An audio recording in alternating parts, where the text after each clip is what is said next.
as it's the 2nd of February, I thought I would talk about the first verse of the Hebrew Bible, Berashit. This means it's the name of the book, which we call Genesis in English, but also just simply the first word of the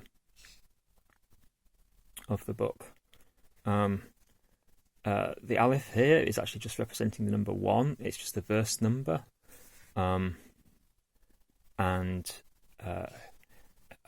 Here are approximations for the letters. This is the letter Beth, which is the kind of second letter, and you can see it looks a little bit like a number 2.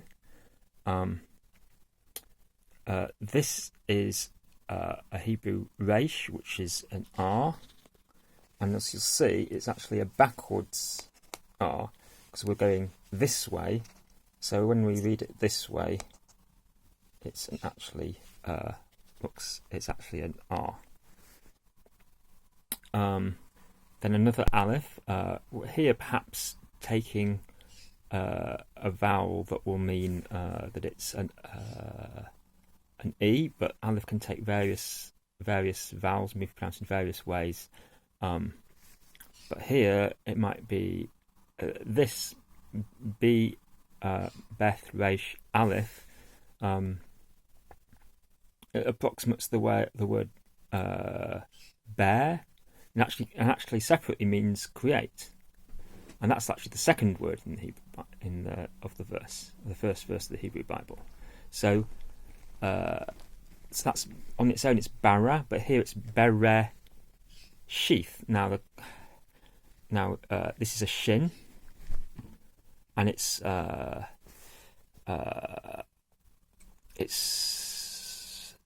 looks a little bit like a W, but it's kind of its own letter, and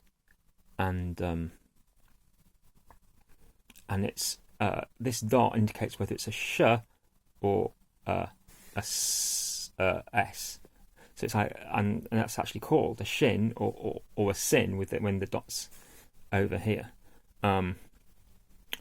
which is interesting in itself. But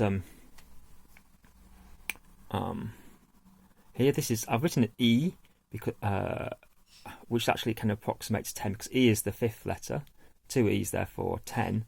But this is a jod, which can be either it comes into English as either an I or a J, depending on whether there's a tittle. So, and then we've got the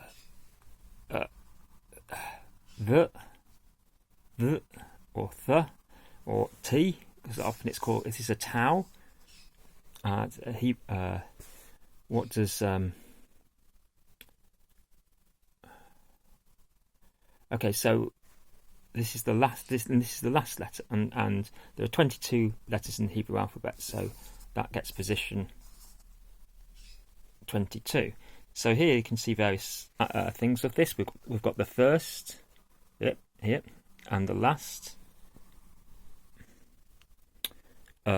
Here, on its own, these 2 letters spell ab or av in modern Hebrew, meaning father. If you actually take, maybe it's easier if I turn it around sideways, and let's experiment with this. I'm going to put that like that, like that, like that, like that, like that, and then maybe it's clearer.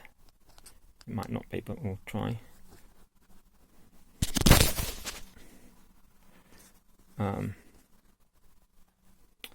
Right. Now, suppose I write this, turn this upside down. What does this spell? Abram. That's an important figure in the Bible. And so you start to see how all these puns work. But just looking at... I'll restore my efforts.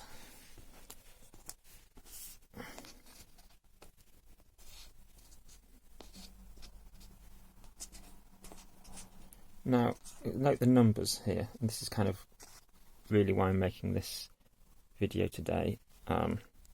We've got 20 and 2, and that makes 22. We've got 21 and 1,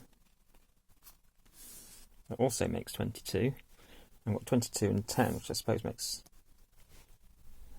32. But you see, you've got 22 and 22, and another 22 here, and 10, which altogether makes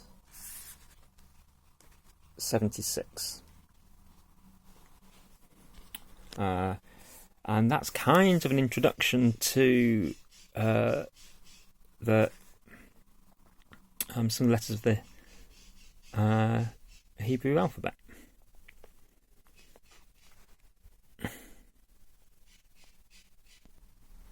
All right, I'm going to continue a bit more here, because this word Resh, Aleph, and Shin together, that makes Rosh, which you might have heard of. People call the Jewish New Year Rosh Hashanah, means the head of the year, or the beginning of the year, the start of the year. So really, this letter Beth means in, and Reshith kind of means beginning. So there's an interesting aspect here. Is like the hair is implied. So maybe I won't cover that today, but that's something that's worth thinking about, where the extra H might appear from. Okay, that's enough for now. Bye.